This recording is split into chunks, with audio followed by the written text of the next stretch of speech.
everyone, and welcome to our last day of webcast at Syngenta Flowers. I'm Amy Briggs-Macha, Product Manager for the Vegetative Spring Annuals, and I'm so happy to be here at our beautiful Syngenta Flowers headquarters here in Gilroy, California. So this morning's all about Lantana. We are super proud to be the market leaders in this important plant class, supported by the incredible breeding work of our one and only Wendy Bergman. Also adding to our conversation today, we'll be joined by our favorite tech expert, Dr. Harvey Lang. He'll be here to share with us some tips on preventing flowering cycling and garden longevity with your Lantana. So as a reminder, everybody, our chat room is open. We're ready to answer any questions you may have as we cover all things Lantana. So let's start here with our best-selling Lantana series. This is Bandana. We continue to focus on selecting bandana varieties for really mounded but upright habits with a good medium vigor. We like to look for large blooms that sit on top of the foliage. We don't want flowers that are buried underneath the plant, and a really nice dark glossy foliage. And then, not to mention, we also look for that outstanding heat tolerance for the ultimate summer loving garden performance. Flower sterility to prevent cycling is always a plus with Lantana, but as you'll hear from Dr. Lang, it's not the only factor to consider for consistent flowering. So our goal here is always to select the best varieties with the best vigor and matched habits. So new for our 2021 lineup, we have this great addition to the Bandana series. This is Bandana Gold. Again, with large blooms, it's early to flower and really well branched habit. This is a great upgrade for anyone who is using older non-patented genetics for the gold color class. So with the addition of Bandana Gold, we now have 12 great varieties in the Bandana series. So if you're not sure where to start, make sure to check out our catalog. We have our all-star selections in the catalog that's noted by the star icon next to the varieties. These are our picks for well-matched varieties and best-selling colors. Okay, moving on to our Bandito series. These guys are small on size, but big on impact. The Bandito series was designed for high density production, definitely for large packs and 1-quart containers. They are perfect for southern growers looking for simple and well-matched production for your early spring programs. You northern growers may find that you struggle a bit with Banditos. They really need good light intensity and warm temperatures to quickly fill in. So if you're up north with cooler conditions, best to stick with bandanas for your first round of spring production. In the Bandito series, we've got two great items to add to the lineup. We've got the new Bandito White. This is an important color addition to the series. You can see it's got that great branching on a compact plant. And then we've got Bandito Yellow. So this was an improved from the old Bandito Yellow for a little bit better vigor, as you can see here, but still in profile for tidy plants and small containers. So with these new intros, Bandito line now has 6 colors, so it's a very easy to put together a super program for large packs and small pots. So if Banditos are Bandana's little sister, then Bandolero is the big brother in the family. Selected for more vigorous habits than bandanas, Bandoleros are a great choice for northern growers that may struggle to get bandanas up to size for that first push of spring product. They're about 30% more vigorous, and these varieties have great upright habits, large flowers that sit on top of dark green foliage. Bandolero Pineapple is one of my very favorite varieties in the series, and it's definitely the prototype for Bandolero. It also happens to be a sterile selection, so that will help the plants from setting seed and cycling out of flower if you put them in the landscape. So that gives us 6 great colors in the Bandolero series. Their vigorous varieties are perfect for 2.5 quarts, large containers, and by the way, fantastic planted in landscapes. So speaking of great Lantana varieties specifically for landscape use, this perfect segue for Landscape Bandana series was designed to fit that bill. These varieties are selected for vigorous spreading habits. Landscape Bandana provides maximum coverage and maximum color, with one plant that can spread up to 3 feet in the ground when planted in ground. This year, we've got an important improvement on the Landscape Bandana Gold that you see over here. It's offering that same great spreading habit, but this upgrade is a bit more tidier with a lot more color on top of the plant. Gold Improved is also a sterile selection, so that really helps to ensure maximum color throughout the summer in the landscape. And then of course, saving the best for last, this is Hot Blooded. Talk about a showstopper. Hot-blooded is always the standout variety in our trials, and you can see it's got a bit more of a mounded, round habit than Bandana, but what really stands out with hot-blooded is look at the mass of flowers on these plants. It just keeps on going. So one note about this flower color, light intensity is key to get this very dark red color. In springtime greenhouse production, you may notice flowers are expressing a little bit more orange, but you get this baby out into full light and these flowers just pop.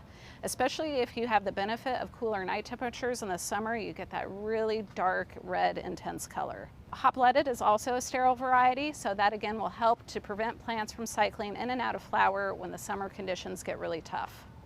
So I think with that, we have the perfect segue to hand off to Dr. Harvey. He's going to share with us some great tips on, again, managing cycling in Lantana. Thank you. Well, thank you, Amy. I'm Harvey Lang. I'm Senior Technical Lead here at Syngenta. I'm here in front of our beautiful Syngenta Lantana varieties, and I'm going to give you some grower tips. One is on how to better keep your Lantana in flower continuously. But first I want to talk a little bit of what we do with guaranteeing to get great looking cuttings to growers. We really work hard on that. Lantanas are one of the more difficult varieties to ship cuttings, and we do a couple things. We make sure our stock plants are well fed and we harvest the plants at the right time. And also we include ethyl block sachets. You'll see some of these in the slide, but they're small little packets. They contain chemicals that actually absorb ethylene, and that helps prevent leaf drop on Lantana cuttings after growers receive them, which is a major problem. So we work really hard at guaranteeing great looking Lantana cuttings, and of course we have great varieties. So with that, I want to go ahead and talk a little bit about some things on preventing what we call flower cycling, or flower cycling of Lantana and other plants where they go in and out of flowering. And Lantanas are woody plants. They're relatively slow grower compared to a lot of other plants that we sell, like petunias or calibrachoa. And with that, they're rather slow on putting new growing points on. That's where the flowers appear. And we did a lot of work on this, and we've seen over the years that Lantana in general, because they're kind of woody and slow grower, they tend to go through these cycling periods. They want to come into flower and then maybe go a little out of flower and back in. And we did some work several years ago in the south, of course, where Lantana love to grow, they love the heat, to try to figure out how can we make recommendations from a technical side to prevent flower cycling. And we found a couple of things that made a big difference. And one I'm going to talk about is adequate nutrition. And we found that when Lantana were not adequately fertilized, whether from liquid fertilizer or what we call controlled release fertilizer, CRF, which is very popular in the south, that when those levels got very low or the growers just weren't fertilizing, that the Lantana would go out of flower. And of course, later on they would get flowers, but you'd have this down period. And a lot of time the foliage would be pale colored. Sometimes you'd get leaf curl. And we did experiments where we actually upped fertility, both from liquid feed, and we did some separate trials and experiments with higher rates of CRF, controlled release fertilizer. And it made a huge difference in keeping Lantana flowering continuously. And this is both at the production level for the grower and also out in the landscape for consumers. If they can go in there and just make sure those plants have adequate fertility, either with liquid or just putting a little bit of slow release on periodically, you'll have much better results. So adequate nutrition will really help prevent cycling of all Lantana varieties. And the other thing, the last thing I want to talk about that we found out from the trials was when Lantana go completely dry, or when they go through a lot of drought stress, especially when they're wilting and when they're in flower, the flowers can shatter very easily. We see that similar with some of our, there's geraniums that are single flowering, and when they get dry and you move things around, or even from water irrigation that knocks the flowers off, you just have a green plant. things like geraniums, you know, they're softer and faster growing. They can put on new flowers pretty quickly. But lantana, when they lose those flowers and they're shattered because they're wilted down, they're green and they take a long time to come back into flower. Again, that's what's caused this flower cycling. So the key here is just, we tell growers and homeowners again, even though lantana are very drought tolerant, they can take drought, rarely kills the plants, you will lose the flowers, because once the flowers are there and the plant wilts down a few times, the flowers shatter, they're gone. And again, because it's a woody plant and because it's a little bit slower in putting new growing points on, you get this down period with no flowers. So those are two key tips, I think, for keeping your lantana flowering, both in the greenhouse and also for homeowners who want that flowering continuing the whole year round. Lantanas do love the heat. They're very drought tolerant, but again, keep them well watered, keep the nutrition, you'll have a more floriferous plant. Thank you, everybody, for joining our live webcast featuring lantana. With me today is Dr. Harvey. We've got a couple of live questions for you from our Q&A after this webinar, so thanks for being here with us. Here's the first question from a viewer.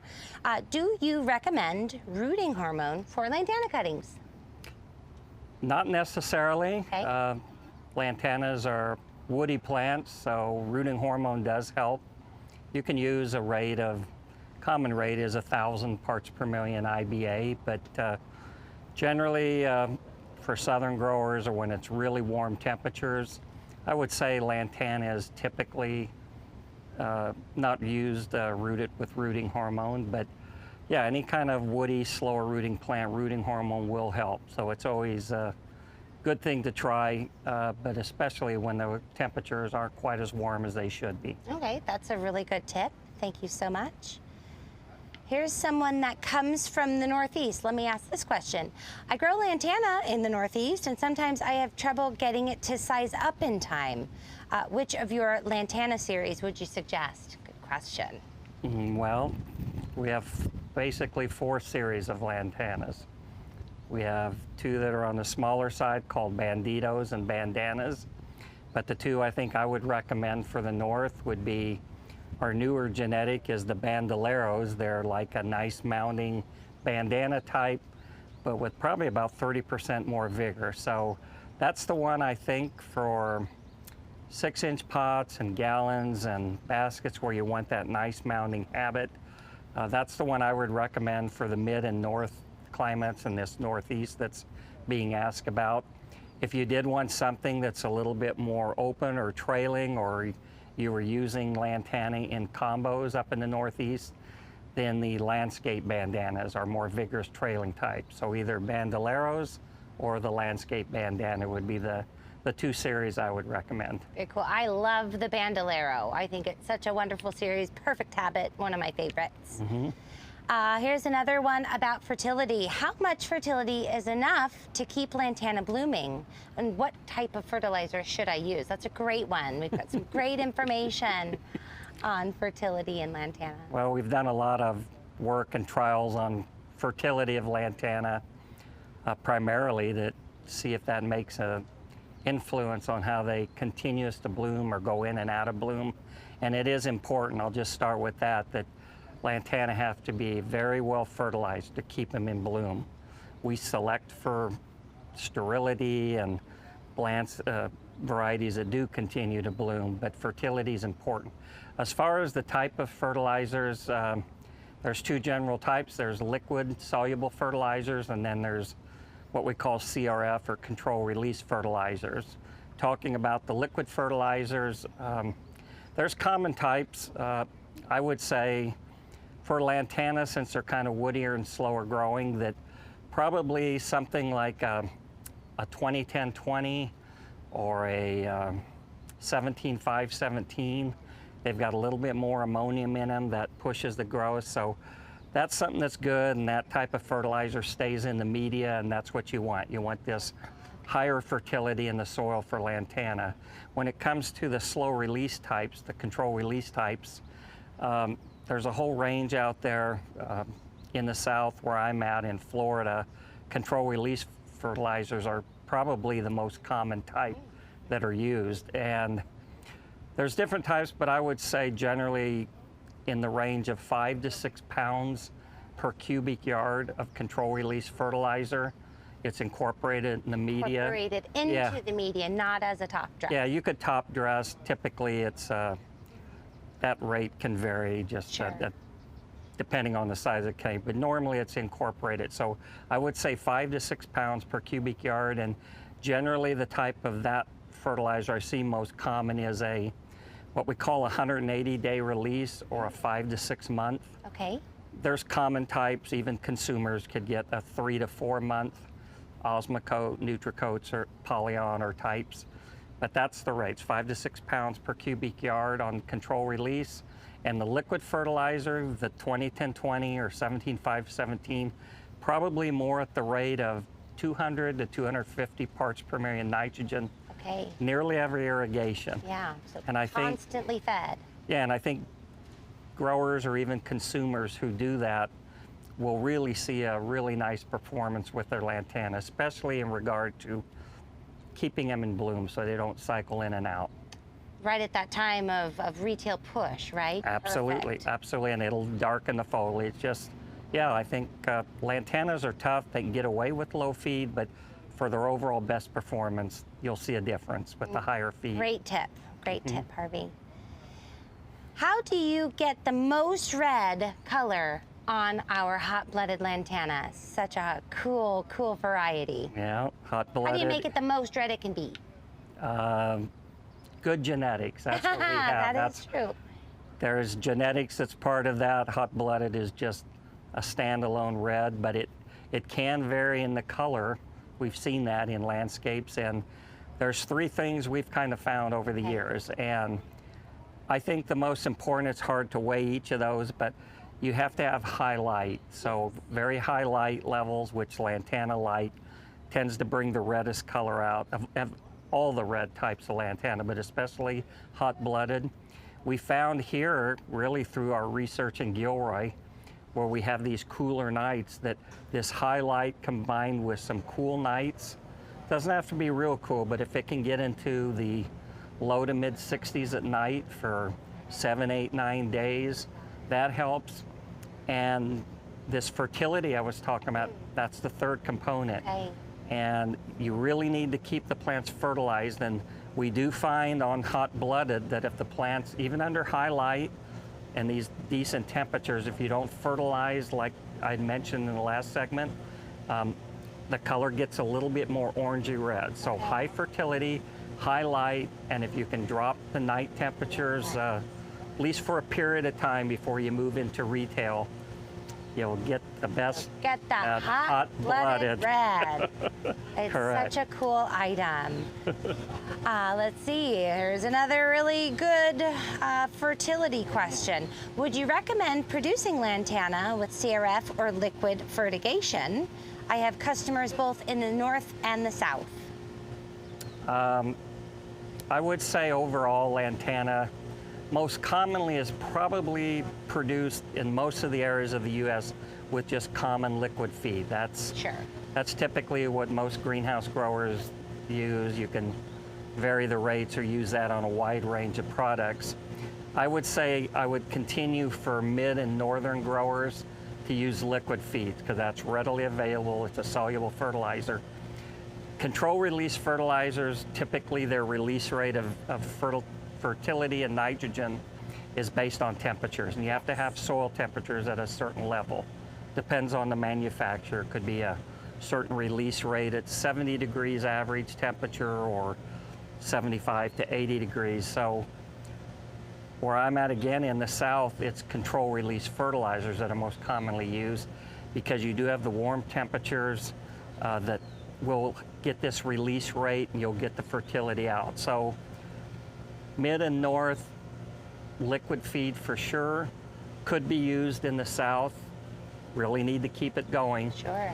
But then this control release fertilizer, I'd probably more keep that for the south, just because you need the warmer Warm temperatures. soil media. Yeah, unless if you were in the north and that you were doing a summer program and temperatures were warm, you could. There's a blend of both of those where some growers, and even in the south where you have control release fertilizers that I said are very popular, you will see when they sell in the early season, temperatures are a little low, and the plants will tell you that fertilizer is not releasing. Sure. So they will go in and with a liquid feed periodically. Okay. So now you have kind of a mix of both control release and the liquid feed. Yeah, So makes that's- a lot of sense. Without being too confusing, that's how I would summarize it. Got a lot of options for everybody. Yes. Here's a really fun one. Dr. Harvey, what's your favorite lantana? Oh my goodness, I wasn't expecting that question. I love them all. I would say, at least color-wise, I think with the new hot-blooded, the red really comes out of, you know, any kind of red type, but especially that one. As far as the type of lantana, I like the mounded types, the bandana or the bandolero. So you said what type of lantana, more of a mounding versus the sprawling, trailing types. I like the hot-blooded, the deep red, but I would say in my yard and what I have is the golds and the yellows. And I think they're probably pretty popular with consumers. I know the pink and the roses, but so yeah, to summarize, I'd say color-wise, my favorite is probably the yellows and the golds, maybe the hot-blooded for the red, and then the mounding type of the bandana or bandolero types. No one asked me, but my favorite is Bandolero pineapple. I think it is such a great variety. It's really the prototype of the series, and it's And so it's good. kind of in that kind of that goldy yellow color. Love that Exactly. color. Yeah. Love it. Are lantanas good for mixed containers? They are. We see them. I would say the most common types that are used are our landscape trailing types. It's kind of like geraniums, where I always tell people plant the most vigorous geranium in the combos with your verbenas and petunias and catabricos because they can get easily overgrown. And I think using the manding type like a bandana or a bandito could easily be overgrown. Maybe the bandoleros that have a little bit more, but for sure, I think if you see our quick combos that we do and just custom combos that I see around, it's more these trailing type, and excuse me, that would be our landscape trailing types of lantana, more the vigorous types. They really can kind of work themselves through the other trailing material that's typically in those type of combos. Very good. You did mention quick combos. You know, Syngenta Flowers, we're a leader in heat-loving quick combos, and we've got quite a few that include the bandana as a mixture. So be sure to check those out. Looks like that's all the questions we have from our audience today. So thank you everyone for joining our webcast sessions with our technical experts and our product experts. We look forward to seeing you. This is our last production for CAST 2021. We look forward to seeing you at Cultivate in Columbus, Ohio next week. And if there's any questions, please feel free to reach out to any of your favorite doctors at Syngenta, and we'll see you again soon. Thanks a lot. Thank Bye. you.